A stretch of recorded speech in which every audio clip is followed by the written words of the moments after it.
तो गाइस कैसे हैं आप सब लोग। स्वर्ड्स एंड स्कार्स के एपिसोड 92 के साथ हाजिर हो। तो लास्ट एपिसोड के एंड पे हमने देखा था कि हमारा सांगू वहां पर फंस चुका है क्योंकि मेन डोर बंद हो चुका है और आसपास के दरवाजे तो है ही नहीं क्योंकि वो एक माउंटेन है। इसी वजह से हमारा सांगू जो होता है प्रिंसेस को वापस से उसी प्रिजन के खाने के अंदर लेकर आ जाता है, प्रिजन रूम के अंदर लेकर आ जाता है। लेकिन जब वो वहां पर प्रिजन रूम में वापस पहुंचता है तो वहां पर आसपास पाइप लगे होते हैं जिसके अंदर से पॉइजन आ जाता है। तो वहां पर स्मोक होता है जो कि पॉइजनस स्मोक होता है। वहां पर स्मोक को छोड़ा जाता है तो वो स्मोक जो होता है उसको हमारा सांगू महसूस करता है और कहता है कि ये किस किस्म का पॉइजन है। लगता है कि ये लोग यहाँ पर पॉइजन से हमें मारना चाहते हैं, लेकिन इन लोगों ने तो यहाँ पर पहले से पॉइजन को यूज किया हुआ है। जबकि सांगू को बाहर से आवाज आती है। चीफ प्रोटेक्टर उसे कहता है कि हमने यहाँ पर तुम्हारे लिए गिफ्ट पॉइजन छोड़ा है। ये पॉइजन जो है ये डेडली तो नहीं है, लेकिन ये एक सेंसरी पॉइजन है और सेंसरी पॉइजन का तुम्हें बहुत ही जल्दी पता चल जाएगा कि ये क्या करता है। तो बाहर का सीन दिखाते हैं जहाँ पर वेव किंग कहता है कि अब यहाँ पर क्या होगा, केव का दरवाजा तो बंद हो गया है, तुम्हारा यंग मास्टर तो अंदर फंस गया है। तो डेथ रीपर कहता है कि मुझे लगता है कि ये एक ट्रैप था, उन्होंने जानबूझकर हमारे यंग मास्टर को अंदर भेजा और साथ ही केव का दरवाजा बंद कर दिया है। टोनी वहां पर बाहर से चिल्लाना शुरू कर देते हैं और कहते हैं कि यंग मास्टर क्या तुम ठीक हो, क्या तुम ठीक हो।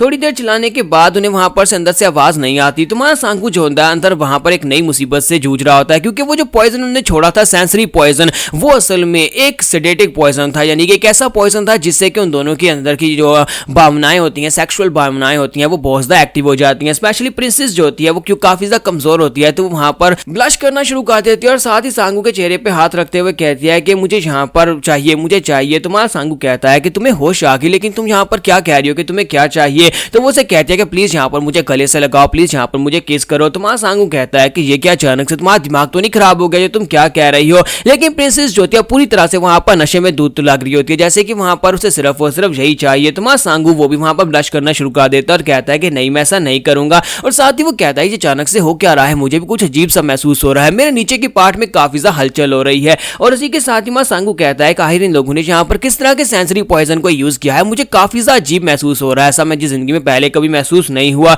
और उसी के साथ ही मां सांगू जो होता है वो कहता है कि यहाँ पर प्रिंसेस की हालत भी काफी खराब होती जा रही है। प्रिंसेस बार बार मुझे एक ही बात कह रही है कि मुझे हक करो, मुझे किस करो, मैं यहाँ पर क्या करूं। तो इसी के साथ ही हमारा जियोन हो जो होता है यानी डेथ रीपर अपने वॉइस ट्रांसमिशन को यूज करते हुए कहता है कि यंग मास्टर क्या आप ठीक हैं। तो वो कहता है कि हाँ मैं ठीक हूँ, क्या बाहर कुछ हो रहा है। तो वो कहता है नहीं बाहर तो कुछ भी नहीं हो रहा, बस एंट्रेंस बंद हो गई जहां पर से हम लोग एंटर हुए थे। तो हमारा सांगू से कहता है कि प्रिंसेस को यहाँ पर कॉप्स पॉइजन दिया गया है, लेप्रोसी वाला, और साथ ही यहाँ पर एक और पॉइजन छोड़ा गया है जिसे वो सेंसरी पॉइजन कह रहे हैं। क्या तुम्हें यहाँ पर सेंसरी पॉइजन के बारे में कुछ पता है, क्योंकि जब से ये पॉइजन यहाँ पर रिलीज हुआ है प्रिंसेस अजीब सी हरकतें कर रही है। वो कह रही है मुझे हक करो, मुझे किस करो, और मुझे भी यहाँ पर नीचे के पार्ट्स में कुछ अजीब सा महसूस हो रहा है। तो वो से कहता है क्या सेंसरी पॉइजन को यूज किया गया है। तो इसी के साथ ही डेथ रीपर उसे बताता है कि सेंसरी पॉइजन जो होता है ये एक बहुत ही खतरनाक पॉइजन है। इस पॉइजन की वजह से आप दोनों की जो इंटरनल भावनाएं हैं वो बहुत ज्यादा एक्टिव हो जाएंगे और आप दोनों को एंड के ऊपर एक दूसरे के साथ सोना ही पड़ेगा क्योंकि आप यहाँ पर इसको कंट्रोल नहीं कर पाएंगे।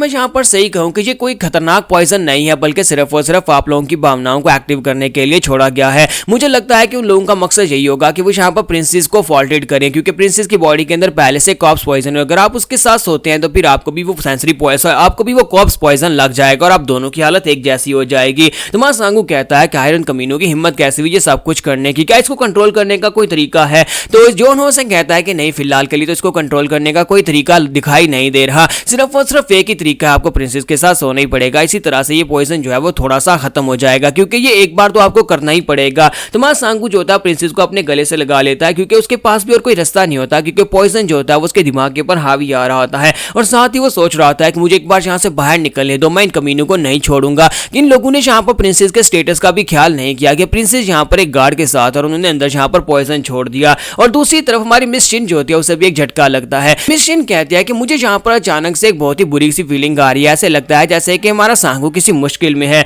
लेकिन उसके साथ बुरा क्या हो सकता है। तो वहां पर सोचते सोचते इसी परेशानी में आगे की तरफ चलती हुई जा रही होती है और कहती है कि मुझे उसके साथ जाना चाहिए था, अब मुझे बहुत ही अजीब फील हो रहा है कि जैसे कि उसके साथ कुछ बुरा हो रहा है। जब किसी के साथ ही साइड के ऊपर से जूबिन निकल कर आ जाता है, जूबिन उसे कहता है कि आखिर ऐसा क्या है जिसकी वजह से तुम सोचते सोचते इतनी ज्यादा परेशान हो के सोचते सोचते तुम कहां तक आ गई हो। तो वो उसे कहता है कि मुझे बताओ तो सही कि आखिर इतनी रात के वक्त तुम इतनी गहराई में क्या सोच रही हो, क्या तुम अपनी सोचों को मेरे साथ शेयर करना चाहोगी। आऊंगी, क्योंकि तुम जहाँ पर चाहे सोच भी रही हो तभी तुम काफी ज्यादा खूबसूरत लगती हो। तो मिशन उसे कहती है क्या तुम जहाँ पर मेरा वेट कर रहे थे? तो वो उसे कहता है कि सॉरी, मैं जहाँ पर तुम्हारा वेट क्यों करूंगा, मुझे लगता है कि तुम जहाँ पर आई हो, तुम जहाँ पर मेरे तक खुद चलकर आई हो। तो वो उसे कहती है कि नहीं, मैं तुम्हारे तक चलकर क्यों आऊंगी, हम लोग तो इस वक्त अपनी अपनी जो हमारे क्वार्टर्स हैं उन क्वार्टर्स में है। तो वो उसे कहता है कि नहीं, तुम इस वक्त अपने क्वार्टर्स में नहीं हो, बल्कि तुम इस वक्त चलते चलते हमारे क्वार्टर्स तक आ गई हो, जहां पर मावेंग पैलेस के लोगों के क्वार्टर्स हैं। तो ये देखती माइशिन काफी ज्यादा शर्मिंदा होती है और कहती है कि माफ करना, मैं जहां पर किसी गहरी सोच में थी, इसी वजह से मुझे ध्यान नहीं रहा, प्लीज मुझे माफ करना, मैं भी यहाँ से वापस चली जाती हूँ। तो जैसे ही वो जाने लगती है तो यूबिन उसे कहता है कि जरा रुको, मेरी बात सुनो, क्या तुम यहाँ पर अपनी सोचों को मेरे साथ शेयर नहीं करना चाहोगे? तो शिन उसे कहते हैं कि नहीं, मुझे नहीं लगता कि मुझे यहाँ पर तुम्हारे साथ इस बात को शेयर करना चाहिए,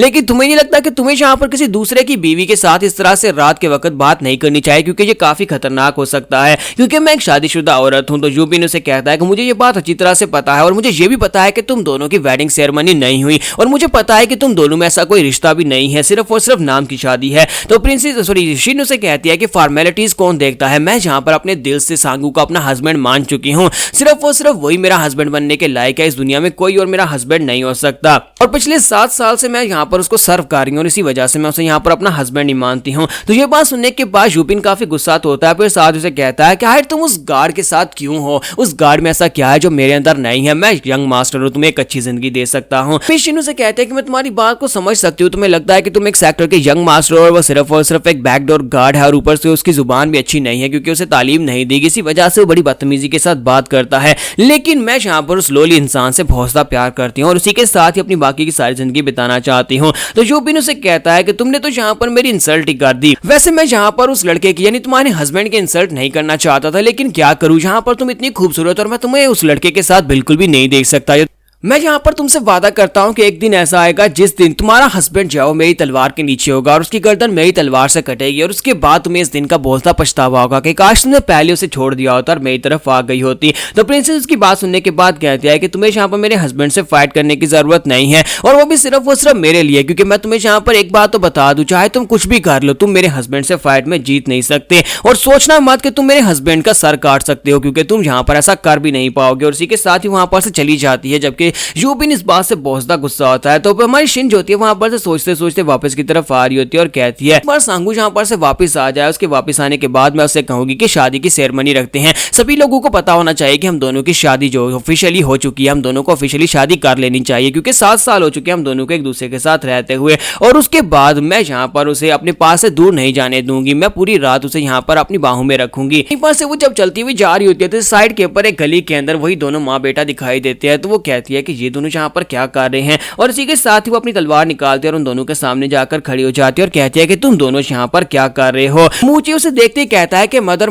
ये तो वही खूबसूरत लड़की है ना, ये तो बहुत ही खूबसूरत लेडी वही है। तो उसकी मॉम उसे कहती है कि हाँ ये वही, और साथ ही उसे कहती है कि मुझे तुमसे मिलकर काफी ज्यादा अच्छा लगा। तो हमारी शिनू से कहती है कि मुझे तुम लोगों से मिलकर बिल्कुल भी अच्छा नहीं लगा, आप जल्दी से बताओ कि तुम लोग यहाँ पर ड्रैगन मिलिट्री कॉन्फ्रेंस मेन्यू में क्या कर रहे हो, तुम्हारा यहाँ पर क्या काम है। मुझे लगता है कि तुम लोग यहाँ पर कोई ना कोई उल्टा सीधा प्लान बना रहे होगे। तो यहाँ पर हम लोग अपनी एपिसोड 92 को एंड करेंगे और नेक्स्ट एपिसोड में देखेंगे कि अब आगे क्या होने वाला है।